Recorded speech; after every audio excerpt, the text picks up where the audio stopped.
Hi, my name is Cheryl Lindeman. I'm an assistant professor of education at Randolph College in Lynchburg, Virginia. It is my pleasure to be here today for the Learner Conference, for the first virtual conference. Miss being in Valencia, but I know we all are looking forward to Poland in 2021. Today, I would like to share with you my action research that I've been doing over the past 4 years involving reflective journals for the undergrad and MAT students. As we know, it's really critical for our students who are going to be future teachers, for them to understand the process, but also really understand that it's reflective for them. And they're not writing it for us, but they're writing it for them. So I'd like to share today how I went about approaching the process using the habits of mind, what I've learned, and what I recommend. Thank you. Mentoring pre-service teachers or teachers interested in teaching about the purpose and the value of self-reflection can be challenging for teacher educators. Scaffolding the reflective journaling process assists pre-service teachers by promoting self-efficacy and practicing goal setting as part of their teacher practice. Historically, reflection is central focus in teacher-educator programs. Anchored in Dewey's work, followed up by reflective research by Schoen in 1983, Rogers in 2002, and a plethora of others, there's always still been a continuous debate about what should be the key components of reflective practice for teachers. When describing the reflective practice, descriptors include, obviously, observation, inference, active, purposeful, systemic, and problem solving. Teacher educators and researchers continually discuss and evaluate how best to approach reflective journaling. The challenge is how to scaffold and when to introduce essential elements of reflective practice. Clara, in 2015, addresses the recurring need to build on prior research about reflection and suggests that the essential criterion is that of reflective thought. What transforms an incoherent situation into a coherent one. At its core, reflection is natural and transformative. To become a reflective practitioner, self-efficacy is key to realizing that high teacher self-efficacy encompasses the domains of instructional strategies, classroom management, and student engagement. Bandura in 93 research reminds us that people with low self-efficacy can become victims of stress because the tasks become too difficult to master. Today, we might call that teacher burnout. Keeping this model in mind, it's important that teacher educators promote a high sense of self-efficacy themselves. By providing meaningful feedback and commendations through reflective journaling is one way we can assist the pre-service teachers. The reflective practice is at the core of teaching dispositions. As teacher educators, we're keenly aware of the need to continually and continuously evaluate teacher candidate dispositions as part of national accreditation process. Katz, in 95, described the teacher dispositions as really comprised of habits of mind rather than mindless habits. That sparked my interest in revisiting the habits of mind, the tendency to consciously and voluntarily integrate what's natural to what we do. The Habits of Mind core work was done by Costa and Kalik in 2008, and their 16 habits of mind describe essentially the characteristics for success.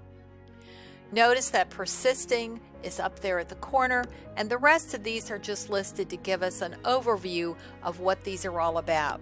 And once you take a quick look, you'll very quickly see that the habits of mind describe what teachers do all the time. As a new teacher educator, after 3 years of public school teaching experience, the reflective process was pretty much embedded in my mind. I thought, well, this is what we do.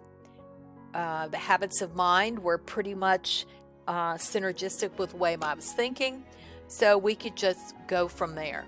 Well, I found out very quickly, it was very eye-opening when I read my first set of pre-service teachers' reflective journals. I discovered that the 3 question prompts were not sufficient to elicit reflective journals that were needed to meet the competency level for teacher dispositions. I knew I had work to do. So stop, reflect, and revise, and voila. My action research design using the habits of mind was my approach. With a few modifications, my students' reflective journals have become living documents.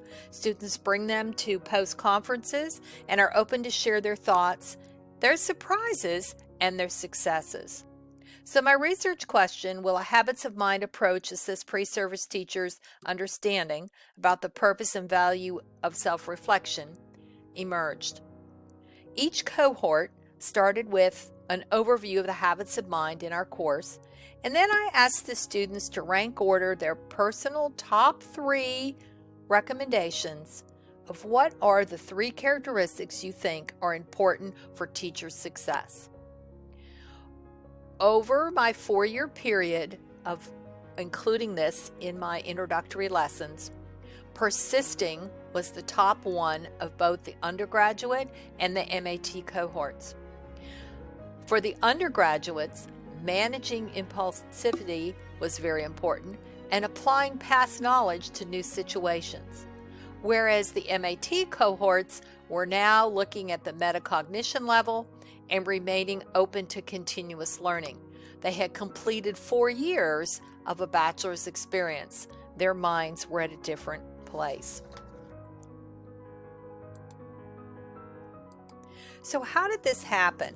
After the initial introduction of the habits of mind, all pre-service teachers wrote a reflective pre-journal entries prior to meeting their students.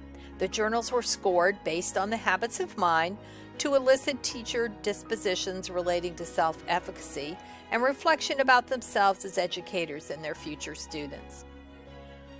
For the undergrads, I scaffolded the reflective process because the undergraduate class had weekly briefings prior to their leadership and mentoring class with middle school students and a guided debriefing immediately after class. I mentored the pre-service teachers individually based on how they responded to their first reflection. During the lessons, some of the pre-service teachers were assigned to be observers, while others were teaching and learning with the middle school students. The MAT cohort read a reflective guidebook chapter each week during their practicums. Teach, Reflect, Learn, Building Your Capacity for Success in the Classroom by Hall and Summerall, 2015, provided practical tools to guide the pre-service teacher through research-based reflective practice over their 8-week period. Several strategies mirrored the habits of mind thinking. This approach was chosen because the MAT cohort face-to-face time was very limited during their practicum teaching. The practicum experience was intended to refine teaching and reflection skills prior to their next step of student teaching. Both groups submitted online reflected journal entries each week while they're in the classroom and assisting or teaching a lesson. By mid-semester, the cohort's reflections journal were again analyzed using the habits of mind coding, and students who struggled with sharing feelings, strategies, flexibility, and empathy were invited to individual conferences. By the end of the semester, the pre-service teachers who were able to reflect on their own teaching dispositions and how their teachers responded to their lessons indicated they finally understood why reflective journaling was important.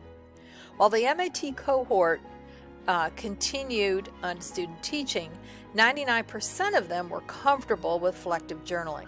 The other 1% struggled with connecting a reflection to practice as part of teaching, or either dropped out or self-efficacy was finally evident toward the end of the student teaching. In this summary, I'm showing you the reflective journals that were the final reflective journals coded for both groups. Now, what I wanted to do here was give you an idea of what were the top 3 and also give you a sense of the broad scope. So this really 9,500 equates to 95% and 9,800 equates to 98%. Excuse me. Persisting was pretty much the highest one for both. Listening with understanding and empathy was the second one, but notice it was a little bit stronger with the MAT group.